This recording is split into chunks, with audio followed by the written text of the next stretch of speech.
బంగారం, బ్యాంకులు, ఇతర ప్రైవేటు సంస్థల్లో ఉన్న విడిపించి కొనబడను. కొమ్మూరి గోల్డ్, ఆంధ్ర మరియు తెలంగాణ. రాష్ట్రంలో ఏం జరుగుతూ ఉంది ఒకసారి గమనిస్తే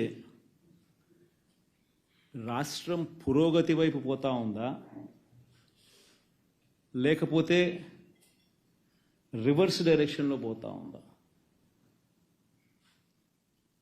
రాష్ట్రంలో ఉన్న ప్రతి ఒక్కరూ కూడా ఆలోచన చేయాల్సిన అవసరము చాలా ఉంది.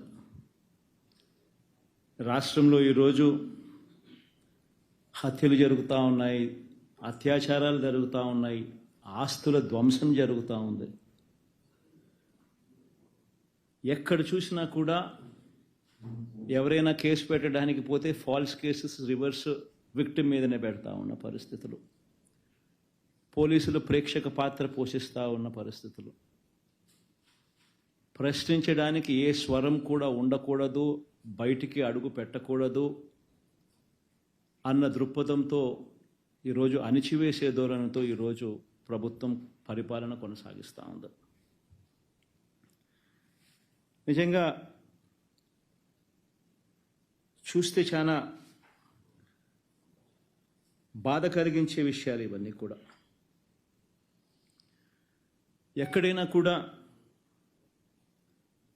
ఒక ప్రభుత్వం ఏర్పడిన తర్వాత ఒక ప్రభుత్వం 12 నెలల పాటు ఒక బడ్జెట్ ప్రవేశపెడుతుంది. ఆ బడ్జెట్ కూడా 7 నెలలు, 12 నెలల కాలంలో ఏకంగా 7 నెలలు రెగ్యులర్ బడ్జెట్ కూడా ప్రవేశపెట్టలేని అధ్వానమైన పరిస్థితిలో ఈ ప్రభుత్వం ఉంది అని అంటే 12 నెలల కాలానికి ప్రవేశపెట్టే రెగ్యులర్ బడ్జెట్ ప్రవేశపెట్టాల్సింది పోయి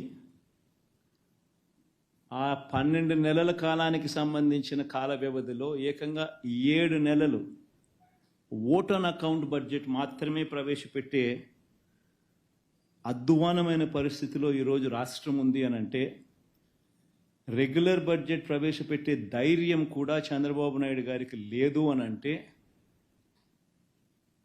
ఎంతటి దారుణమైన పాలన సాగుతూ ఉంది అని చెప్పడానికి ఇది ఒక గొప్ప నిదర్శన. నిజంగా రెగ్యులర్ బడ్జెట్ అంటూ తాను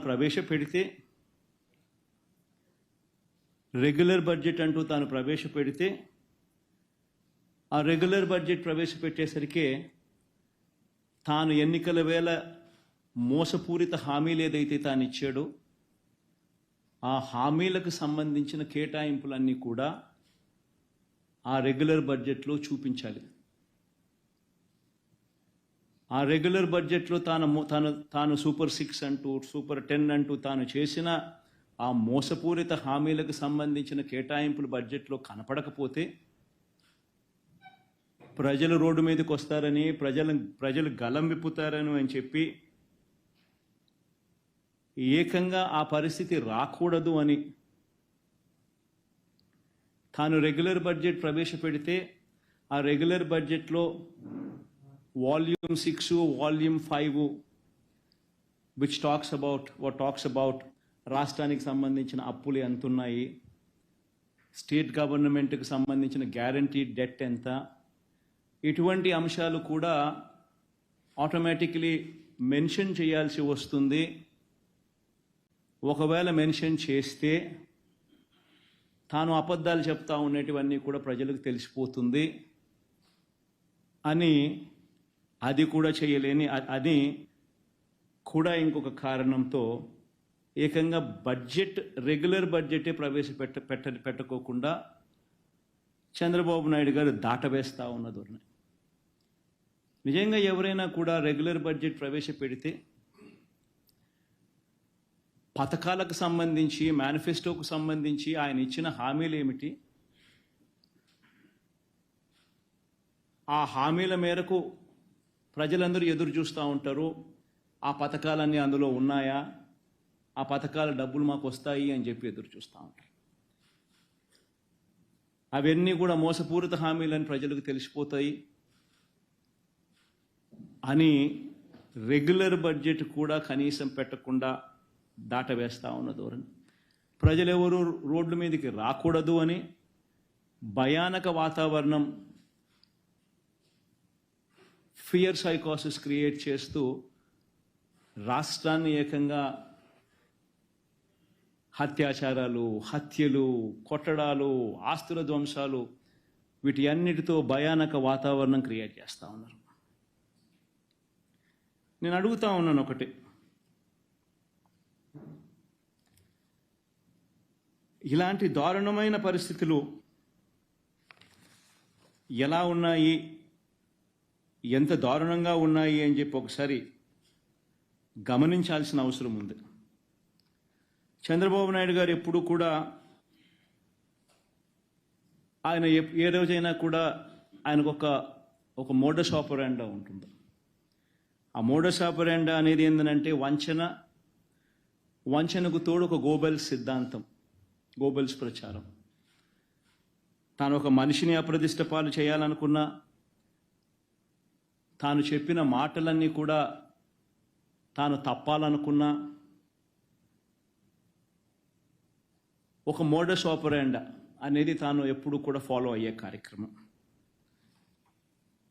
ఆ మోడస్ ఆపరాండా ప్రకారం ముందుగానే తాను ఒక కథను సిద్ధం చేస్తాడు. ఆ కథను తాను చెబుతాడు. తన ఈనాడు, తన ఆంధ్రజ్యోతి, తన TV5 తనకు సంబంధించిన ఈ మీడియా సామ్రాజ్యాన్ని ఉపయోగించుకొని ఆ కథను ముమ్మరంగా ప్రచారం చేస్తారు. వరుసగా ఆ కథనాలే వచ్చేట్టుగా చేస్తారు. దాని మీద డిబేట్లు కూడా పెడతారు. మంత్రుల నుంచి కింద స్థాయి వరకు కూడా అయ్యే మాటలే మాట్లాడిస్తారు. మాట్లాడించిన తర్వాత ఆ డిబేట్లలో ఉన్న ఒపీనియన్స్ ఇచ్చే వాళ్ళందరూ కూడా వీళ్ళ మనుషులే, వాళ్ళు కూడా అవే ఒపీనియన్లు వచ్చేట్టుగా చేస్తారు. చేసి చివరికి ఏమంటారు, రాష్ట్రం క్లిష్ట పరిస్థితుల్లో ఉంది కాబట్టి చంద్రబాబు నాయుడు చేసే ఈ పని జస్టిఫైడ్ అని చెప్పి దాన్ని మళ్ళా వీళ్ళంతకు వీళ్ళే రాటిఫై చేసుకుంటారు. ఎగ్జాక్ట్గా ఈరోజు ఇదే జరుగుతూ ఉంది. చంద్రబాబు నాయుడు అనే వ్యక్తి ఈ మోడస్ ఆపరాండా సొంత మామ ఎన్టీ రామారావు గారిని వెన్నుపోటు పొడిచి ఆయన పార్టీని లాగేసుకున్నప్పుడు ఇదే మోడస్ ఆపరాండా. అప్పుడు పాపం లక్ష్మీపార్వతి గారిని నాశనం చేసేశారు. చంద్రబాబు నాయుడు గారు బీజేపీతో పోవాలనుకున్నప్పుడు ఇదే మోడస్ ఆపరాండా. బీజేపీని మళ్ళీ తన్నేటప్పుడు కూడా మళ్ళీ ఇదే మోడస్ ఆపరాండా. సిమిలర్లీ ఎన్నికలప్పుడు వాగ్దానాలు ఇచ్చేటప్పుడు ఇదే మోడస్ ఆపరాండా. ఎన్నికలలో వాగ్దానాలు ఎగరగొట్టేటప్పుడు కూడా మళ్ళీ ఇదే మోడస్ ఆపరాండా. ఈరోజు ఇదే మోడస్ ఆపరాండా మళ్ళీ కొనసాగుతూ ఉంది. ఈరోజు మొట్టమొదటిసారిగా ఈ మధ్యకాలంలో చంద్రబాబు నాయుడు గారు ఈ మోడస్ ఆపరాండాను ఇంప్లిమెంట్ చేస్తూ తాను ఈ మధ్యకాలంలో తాను మొదటి స్టోరీ ఈ మధ్యకాలంలో మనందరికీ కూడా బాగా పరిచయం చేసిన స్టోరీ, రాష్ట్రం ఆర్థికంగా ధ్వంసం అయిపోతూ ఉంది అన్న స్టోరీ. అందుకనే నేను రెగ్యులర్ బడ్జెట్ కూడా ప్రవేశపెట్టలేకపోతా ఉన్నాను. రాష్ట్రం ఆర్థికంగా ధ్వంసం అయిపోయిన పరిస్థితిలో ఉంది అని కూడా చెప్పుకొచ్చే కార్యక్రమం జరుగుతూ ఉంది. ఇవన్నీ కూడా మనం చూస్తూనే ఉన్నాం. ఈ మాదిరిగా నిజంగా రాష్ట్రం ఆర్థికంగా ధ్వంసం నిజంగానే అయిపోతా ఉందా, అయ్యిందా అని ఒక్కసారి గమనిద్దాం. ఒకసారి నిజంగా మనం కూడా వాస్తవాలు కూడా ఒకసారి మన ద్వారా, ఎందుకనంటే ఇవన్నీ కూడా ఏమిటంటే సమస్య ఏంటంటే ఇవన్నీ కూడా ప్రజలకు తెలియాల్సిన అవసరం ఉంది, ప్రజలు ఆలోచన చేయాల్సిన అవసరం ఉంది. మరీ ముఖ్యంగా బాధ్యత కలిగిన విలేకరులుగా ఉన్న మీరు, బాధ్యత కలిగిన మీడియా హౌసెస్గా ఉన్న మీరు ప్రజల దగ్గరికి తీసుకొని పోవాల్సిన వాస్తవాలు కూడా ఇవన్నీ. నిజంగా ఒకసారి గమనిస్తే ఏ రకంగా చంద్రబాబు నాయుడు గారు వాగ్దానాల నుంచి, తాను ఇచ్చిన మేనిఫెస్టో వాగ్దానాల నుంచి తాను తప్పుకునేందుకు ఏ రకంగా తాను స్టోరీ తాను బిల్డప్ చేసుకుంటూ పోతా ఉన్నాడు అని ఒకసారి గమనిస్తే, రాష్ట్రం ఆర్థికంగా ధ్వంసం అయిపోయింది అనేది మొదటి స్టోరీ కింద తాను మీడియా డిబేట్లను మొదలెట్టాడు, మాట్లాడడం మొదలెట్టాడు. గవర్నర్ ప్రసంగంలో కూడా తీసుకొచ్చాడు. ఇవన్నీ కూడా మొదలెట్టాడు. ఒక్కసారి గమనిద్దాం. ఒకసారి ఎన్నికల దగ్గర నుంచి చంద్రబాబు నాయుడు గారు ఇంతకుముందు ఊదరగొడుతూ మాట్లాడిన మాటలు ఏమిటి? చంద్రబాబు తన మీడియా ఇద్దరు కలిసి రాష్ట్రంలో అప్పులు 14 లక్షల కోట్ల రూపాయల అప్పులు అని చెప్పి ఫస్ట్ ఊదరగొట్టారు. మీకు అందరికీ గుర్తుండే ఉంటుంది. మొత్తం అప్పులు ఏకంగా 14 లక్షల కోట్లు ఉన్నట్టు విపరీతమైన ప్రచారం చేసుకుంటూ వచ్చారు. మొట్టమొదటగా ఒకవైపున 14 లక్షల కోట్ల అప్పులు ఉన్నాయని ఒకవైపున చెప్పుకుంటూనే మరోవైపున సూపర్ 6 అన్నారు, సూపర్ 7 అన్నారు, సూపర్ 10 అన్నారు. అవన్నీ మళ్ళీ సపరేట్గా వాటికి సంబంధించిన ప్రచారం మళ్ళీ సపరేట్గా ఇచ్చుకుంటూ వచ్చారు. చివరికి చంద్రబాబు నాయుడు ముఖ్యమంత్రి అయినాడు. ఎన్నికల్లో తాను చెప్పిన మేనిఫెస్టో హామీలను అమలు చేయాలి అని చెప్పి ప్రజలందరూ కూడా అడుగుతూ ఉన్నారు. అడగడం మొదలు పెట్టేసరికి చంద్రబాబు నాయుడు గారికి మళ్ళీ ఈ 14 లక్షల కోట్లు తాను చెప్పింది గట్టిగా ముందుకు తీసుకొని పోవాల్సిన అవసరం ఉంది అని చెప్పి గోబెల్స్ ప్రచారంలో భాగంగా మళ్ళీ అడుగులు వేగంగా ముందుకు వేశాడు. కానీ వాస్తవం చెప్పాలంటే అక్కడ 14 లక్షల కోట్లు ఉందా అసలు? ఫస్ట్ అప్పు లేనిది ఉన్నట్టుగా తను ఎట చెప్పగలుగుతాడు? ఇప్పుడు ముఖ్యమంత్రి అయిన తర్వాత బడ్జెట్ డాక్యుమెంట్స్లో ఇవన్నీ చూపించక తప్పదు. కాబట్టి చూపించలేని పరిస్థితి వచ్చేసరికి చంద్రబాబు నాయుడు గారు పడరాని పాటలనే పడతా ఉన్నాడు. ఇప్పటికే అధికారులను 2 సార్లు రివ్యూ అన్నాడు, అధికారులను ట్రాన్స్ఫర్లు అన్నాడు, రివ్యూ మీటింగ్స్ అన్నాడు, రకరకాల పద్ధతుల్లో చేసుకుంటూ వచ్చి చివరికి గవర్నర్ గారి ప్రసంగానికి వచ్చేసరికి 14 లక్షల కోట్లు కాస్త 10 లక్షలకు తగ్గించాడు. పోనీ ఆ 10 లక్షల కోట్లైనా కూడా పోనీ గవర్నర్ గారితో అయ్యన నిజాలు చెప్పించాడంటే అది లేదు. ఒకసారి నిజంగా రాష్ట్రంలో అప్పుల పరిస్థితి ఏమిటి అని చెప్పి ఒక్కసారి గమనిద్దాం. నేను చెప్పే డాక్యుమెంట్స్ అన్నీ కూడా ఆర్బీఐ, ఖాగ్, స్టేట్ బడ్జెట్ డాక్యుమెంట్స్. ఇవన్నీ చంద్రబాబు నాయుడు అనే వ్యక్తి గవర్నర్ గారితో కూడా అబద్ధాలు చెప్పించాడు. వైట్ పేపర్స్తో మరీ దారుణమైన అబద్ధాలు ఆడుతూ ఉన్నాడు. బడ్జెట్ అనేది రెగ్యులర్గా ప్రవేశపెడితే రెగ్యులర్ బడ్జెట్లో వాల్యూమ్ 5 అండ్ వాల్యూమ్ 6లో ఇవన్నీ కూడా మెన్షన్ చేయక తప్పదు అని తెలిసి రెగ్యులర్ బడ్జెట్ కూడా ప్రవేశపెట్టుకోకుండా దాన్ని కూడా దాటేసే కార్యక్రమం జరుగుతూ ఉంది. ఒకసారి గమనిస్తే రెగ్యులర్ అప్పులు ఎంత ఉన్నాయని చెప్పి ఒకసారి గమనిస్తే నిజంగా ఈ డాక్యుమెంట్ ఒకసారి చూడాల్సిన అవసరం ఉంది. ఒకసారి అప్పులు ఎంత ఉన్నాయని చెప్పి గమనిస్తే 14 లక్షలు కాదు, 10 లక్షల కోట్లు కాదు, వాస్తవ అప్పులు ఎంత ఉన్నాయని చెప్పి చూస్తే స్టేట్ గవర్నమెంట్కి సంబంధించిన డైరెక్ట్ గవర్నమెంట్ డెట్ ఇది కూడా ఏంది, నేను మార్చ్ 31 దాకా కూడా తీసుకోవడం లేదు, జూన్ దాకా తీసుకుంటున్నా. చంద్రబాబు నాయుడు ప్రభుత్వం తీసుకునే దాకా కూడా మన అకౌంట్లోకే వేసుకుంటున్నాం ఇంకా గ్రేస్ఫుల్గా. సో అందాక తీసుకుంటే కూడా చూసుకుంటే గవర్నమెంట్ డెట్ 5,18,000 కోట్ల రూపాయలు.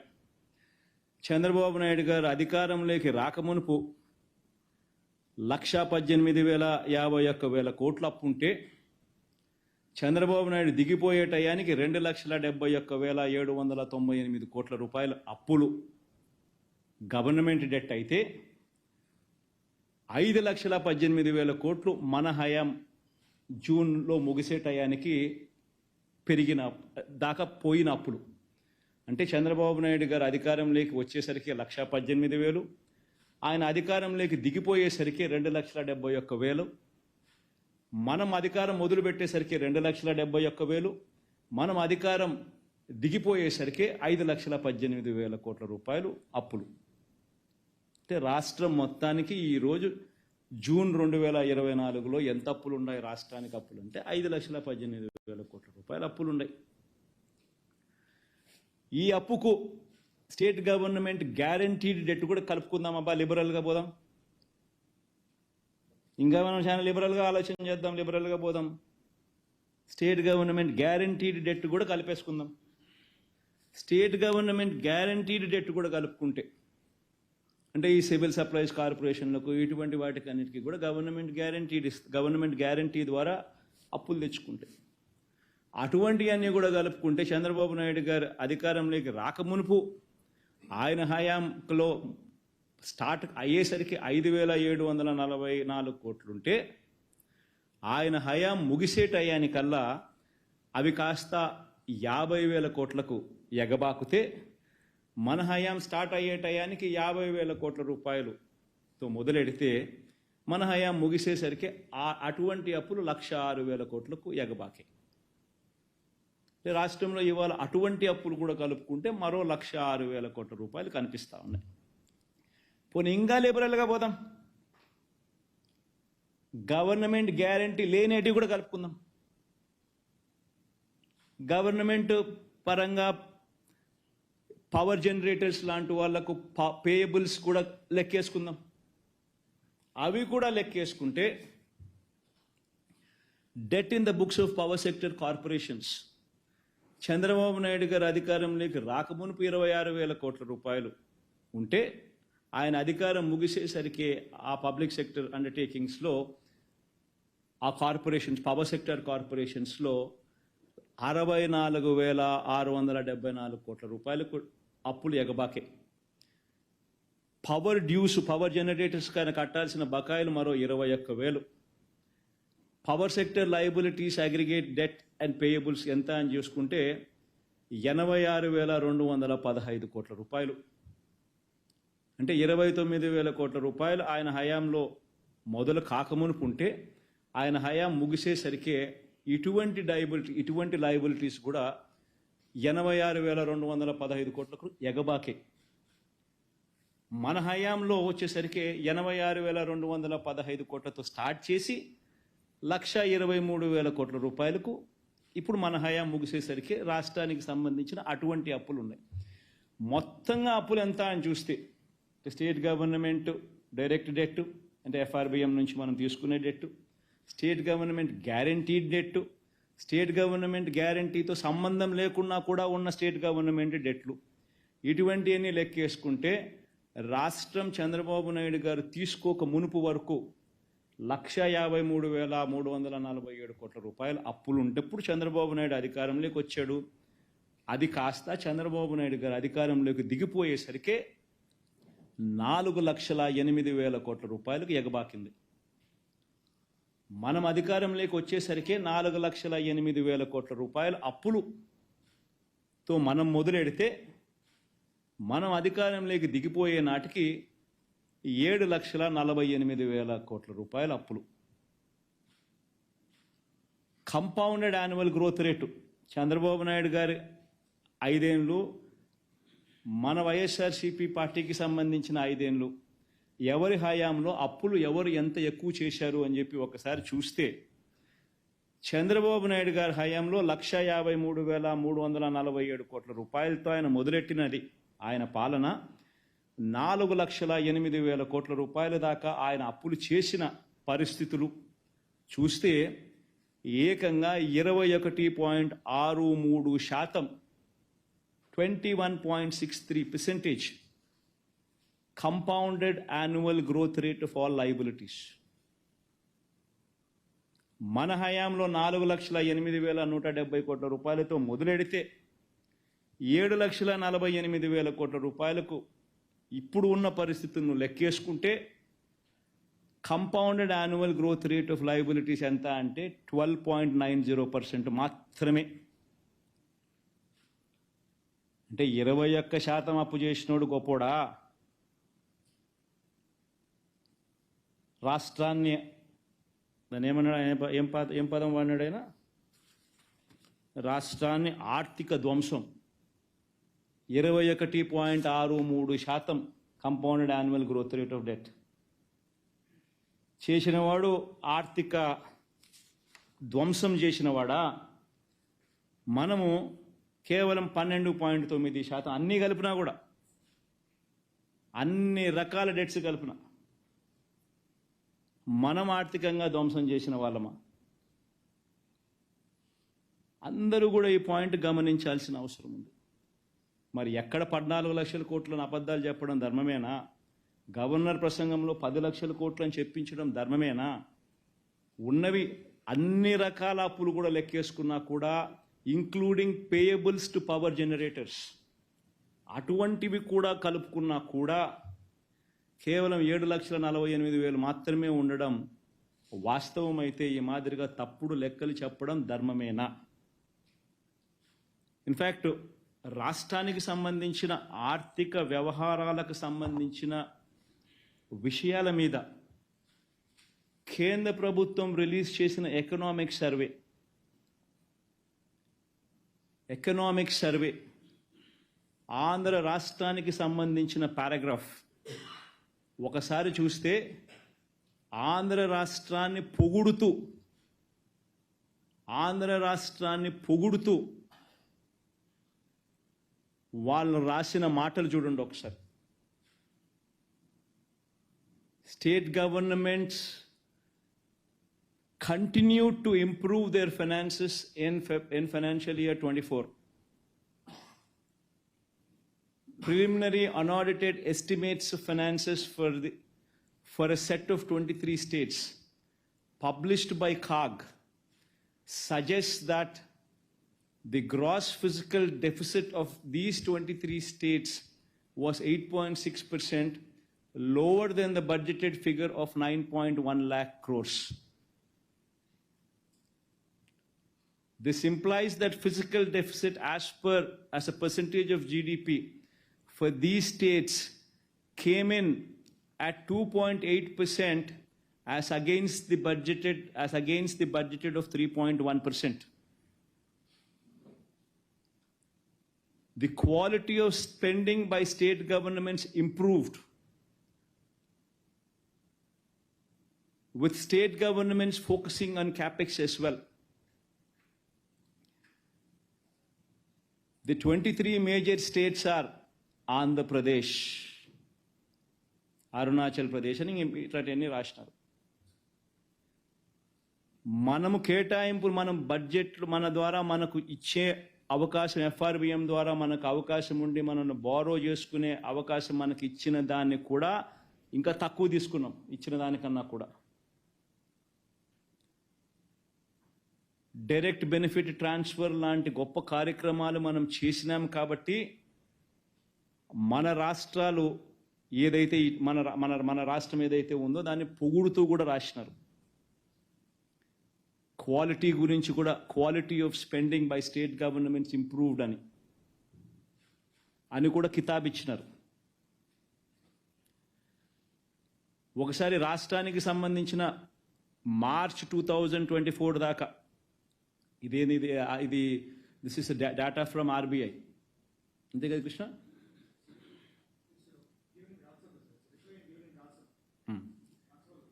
ఇది రాజ్యసభలో ఇచ్చిన రిప్లై. రాజ్యసభలో ఇచ్చిన రెస్పాన్స్కి రెస్పాన్స్ ఇది. దీంట్లో ఆంధ్రప్రదేశ్ డెట్ ఎంత అని చెప్పి మార్చ్ 2024 దాకా చూస్తే 4,85,000 కోట్లు. నేను ఇంకా జూన్ వరకు తీసుకున్నా కాబట్టి ఇంకా పెంచిన 4,80,000 కోట్ల 85,000 కోట్లు కాస్త ఇంకా పెంచి ఇంతకు ముందు మీకు చెప్పిన జూన్ దాకా తీసుకున్నా కాబట్టి. కానీ వాళ్ళు ఇచ్చిన స్టేట్మెంట్లోనే 4,85,000 మాత్రమే అని ఉంది. మరి ఎక్కడి నుంచి వస్తూ ఉన్నాయి ఈ నెంబర్లు? 10 లక్షల కోట్లను ఒకరితో చెప్పిస్తారు, ఒకరితో చెప్పిస్తారు, 14 లక్షల కోట్లని ఆయన అంటాడు, ఇంకొకరితో రాయిస్తారు. ఈ మాదిరిగా రాష్ట్రానికి సంబంధించిన పరిస్థితిని లేనిది ఉన్నట్టుగా ఉన్నది లేనట్టుగా చిత్రీకరించి చూపించడం ధర్మమేనా? Everybody should ask these questions.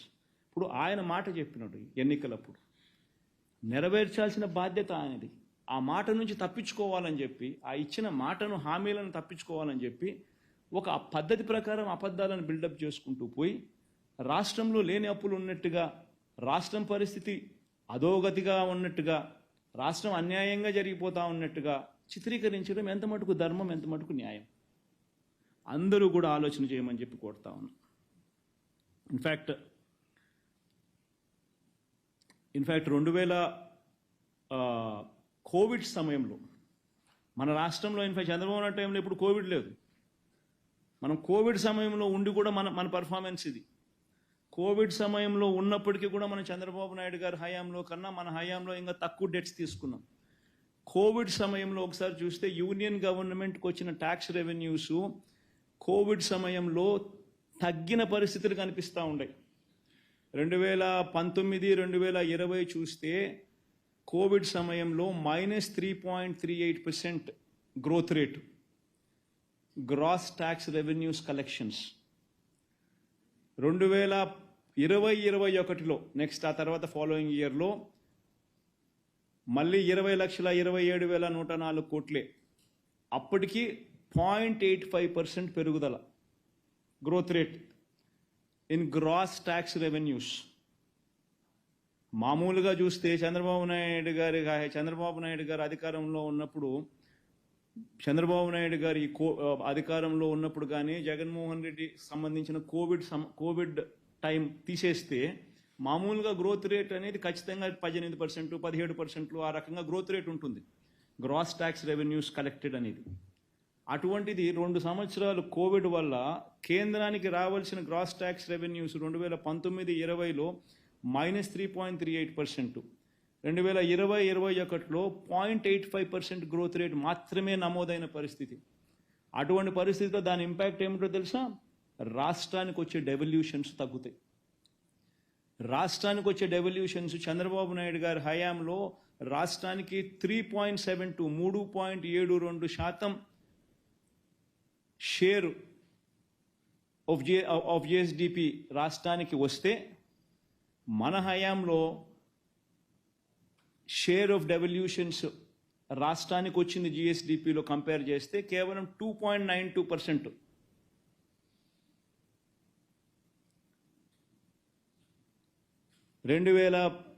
ఇది జిఎస్డిపినా జీడిపినా?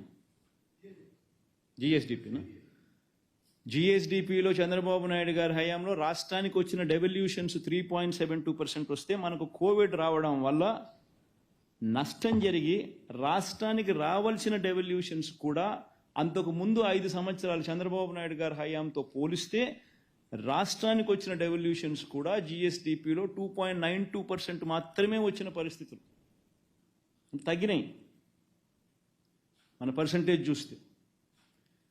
అటువంటి పరిస్థితుల్లో కేంద్రమే కాదు ప్రతి రాష్ట్రము కూడా అప్పులు ఎక్కువగా చేసుకునే వెసులుబాటు కేంద్ర ప్రభుత్వం అడుగులు ముందుకు వేసింది. కేంద్ర ప్రభుత్వం ఎక్కువ అప్పులు తీసుకుంది, రాష్ట్రాలకు ఎక్కువ అప్పులు తీసుకునే అవకాశం కూడా కల్పించింది. అయినప్పటికీ కూడా మన హయాంలో చంద్రబాబు నాయుడు గారు చేసిన అప్పులు కన్నా మన హయాంలో అప్పులు మనం తక్కువ చేసినాం.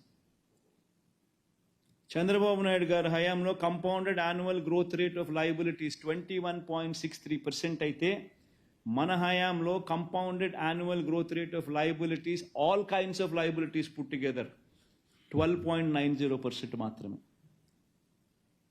ఆయన హయాంలో ఎఫ్ఆర్బిఎం డెట్కి సంబంధించిన అంశం వరకే చూసుకున్నా కూడా 18.15% కంపౌండెడ్ యాన్యువల్ గ్రోత్ రేట్, మన హయాంలో 13.80% మాత్రమే కనిపిస్తుంది. అంటే ప్రతి అంశంలోనూ కూడా అప్పుల పరంగా కోవిడ్ లాంటి విపత్కర పరిస్థితుల్లో కూడా వైఎస్ఆర్సీపీ హయాంలో అప్పులు తక్కువ జరిగాయి. Compounded annual growth rate of debt when compare to Chandrababu's రెజీమ్లో ఆయన 5 సంవత్సరాలతో కంపేర్ చేస్తే. ఇది వాస్తవాలు. మిమ్మల్ని అందరినీ కూడా కోరేది ఒకటి, స్లైడ్ చూపించండి. ఈ గవర్నర్ గారికి కూడా నేను ఈ సందర్భంగా లెటర్ రాస్తున్నాను. అయ్యా గవర్నర్ గారు, మిమ్మల్ని కూడా చంద్రబాబు నాయుడు గారు మోసం చేసి మీతో కూడా అబద్ధాలు చెప్పించడం ధర్మమేనా? మీరు కూడా వాస్తవాలు తెలుసుకోకుండా ఈ మాదిరిగా అసెంబ్లీలో ప్రసంగించడం న్యాయమేనా అని కూడా గవర్నర్ గారిని కూడా లెటర్ రాస్తా ఉన్నాం. గవర్నర్ గారికి వాస్తవాలన్నీ కూడా క్రోడీకరించి ఆధారాలతో సహా పెడుతూ గవర్నర్ గారికి కూడా లేఖ రాసి చంద్రబాబు నాయుడు గారి ప్రభుత్వాన్ని, ఆర్థిక శాఖను తిట్టమని చెప్పి, మందలించమని చెప్పి, గవర్నర్ గారిని ఈ రకంగా రైడ్కి తీసుకొని పోవడం, గవర్నర్ గారి చేత కూడా ఈ మాదిరిగా అబద్ధాలు ప్రచారం చేయించడం కరెక్ట్ పద్ధతి కాదు అని చెప్పి గవర్నర్ గారికి కూడా లెటర్ రాస్తున్నాం ఇవన్నీ వాస్తవాలు పెట్టి.